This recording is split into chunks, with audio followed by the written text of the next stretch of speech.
হয় আজি অসম দিৱস আৰু মই বৰ্তমান উপস্থিত আছোঁ নাজিৰাত আৰু নাজিৰাতো আজি অসম চৰকাৰৰ সাংস্কৃতিক পৰিক্ৰমা বিভাগৰ উদ্যোগত তথা টাই আহোম উন্নয়ন পৰিষদৰ উদ্যোগত লগতে শিৱসাগৰ জিলা প্ৰশাসন আৰু সদৌ টাই আহোম ছাত্ৰ সন্থা ২৮ নাজিৰা মহকুমা সমিতিৰ সহযোগত ইয়াত আজি উদযাপন কৰা হৈছে অসম দিৱস আৰু পৰাৰ পৰা আচলতে ইয়াত দেখিবলৈ পোৱা গৈছে এই অসম দিৱসৰ আচলতে ব্যাপক প্ৰস্তুতি চলোৱা দেখা গৈছে। সতীৰ্থ কেমেৰা পাৰ্চন দেখাব ইয়াৰ পৰিৱেশ দেখাব কিদৰে আচলতে সাজু কৰি তোলা হৈছে আৰু ইয়াত আৰু সন্ধিয়া সময়ৰ পিছতে সেই উপস্থিত হ'বহি মন্ত্ৰী পীয়ুষ হাজৰিকা আৰু তেওঁ উদ্বোধন কৰিব চাউলুং চুকাফাৰ প্ৰতিমূৰ্তি তেওঁলোকে উন্মোচন কৰিব আৰু তাৰ পূৰ্বে আচলতে যি বানফি পূজা অনুষ্ঠিত হ'ব সেই বানফি পূজাৰ বাবে ইতিমধ্যে মৌলুংসকল ইয়াত ব্যস্ত হৈ পৰিছিল ক'ব লাগিব।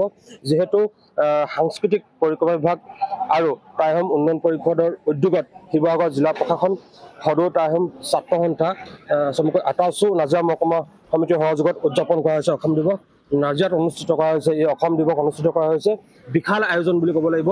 পুৱাৰ পৰা আচলতে ব্যাপক প্ৰস্তুতি চলোৱা পৰিলক্ষিত হৈছে। মৌলুংসকলে এইদৰে বানফি পূজাৰ বাবে সাজু হৈছে।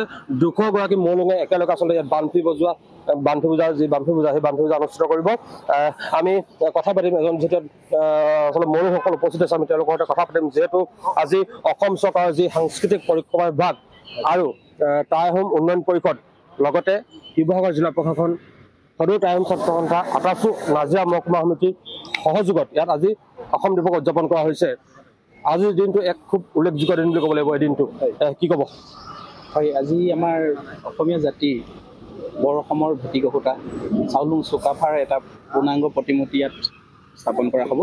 তাৰ লগতে সংগতি ৰাখি আমি ৫খন যি হাফখন বানফি আমি ইয়াত অনুষ্ঠিত কৰিম, যি আমাৰ প্ৰাকৃতিক উপৰি সত্তাটোক আমি উপৰিপূৰ্বক আজি স্মৰণ কৰিম আৰু তেখেতকো আমি স্মৰণ কৰিম আজিৰ দিনটোত।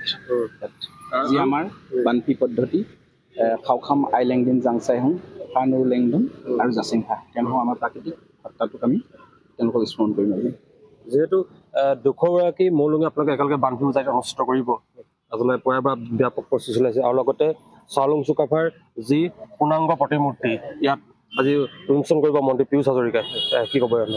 হয়, আমি অসম চৰকাৰৰ তৰফৰ পৰা আৰু আমাৰ যি উন্নয়ন পৰিষদ টাই আহোম ডেভেলপমেণ্ট কাউন্সিলৰ যি তৰফৰ পৰা উদ্যোগ লৈছে তেওঁলোকক ধন্যবাদ জনাইছোঁ। যিহেতু অলপ সময়ৰ পাছতে যে উন্মোচন হ'বলৈ গৈছে বা অসমীয়া জাতিৰ বীৰ মহান নেতা চাউলুং চুকাফাক তেখেতৰ প্ৰতিমূৰ্তি সম্পূৰ্ণৰূপে এটা পূৰ্ণাংগ প্ৰতিমূৰ্তি স্থাপন হ'ব উন্মোচন হ'বলৈ গৈ আছে।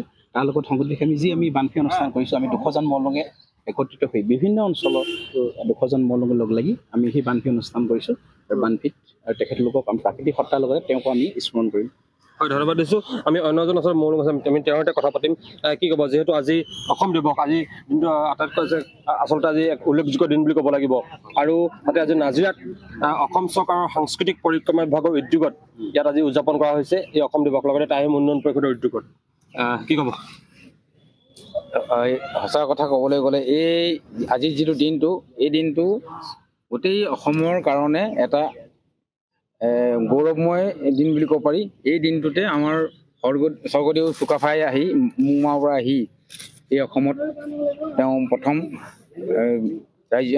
ৰাজ্য বিস্তাৰ কৰিবলৈ আৰম্ভ কৰিছিলে আৰু প্ৰথম ভৰি দিছিলে আৰু ইয়াৰ পৰাই গোটেই অসমীয়া মহান জাতিৰ বিজয় যাত্ৰা আৰম্ভ হৈছিলে আৰু সেই হেতুকে আজি আমাৰ এই মহান পুৰুষজনক আমি শ্ৰদ্ধাৰে সুঁৱৰিবৰ কাৰণে আজি এই দিনটো চৰকাৰেও অসম দিৱস হিচাপে স্বীকৃতি প্ৰদান কৰিছে আৰু ইয়াৰ লগতে এই মহান বীৰ পুৰুষজনৰ প্ৰতিমূৰ্তি এটা আমাৰ নাজিৰাত আজি উন্মোচন কৰিবলৈ লোৱা হৈছে।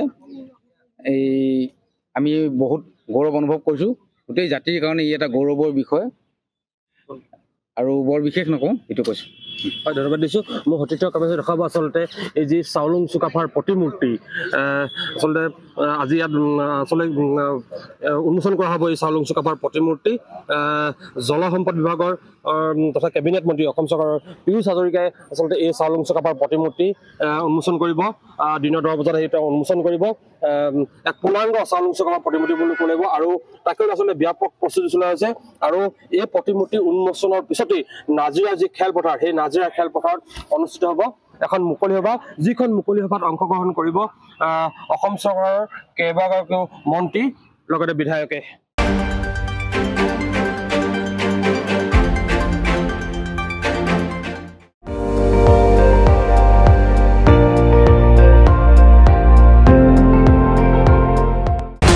আপুনি চাই আছে ND24 সৰ্বশ্ৰেষ্ঠ নহয় সৰ্বোত্তমৰ দৌৰ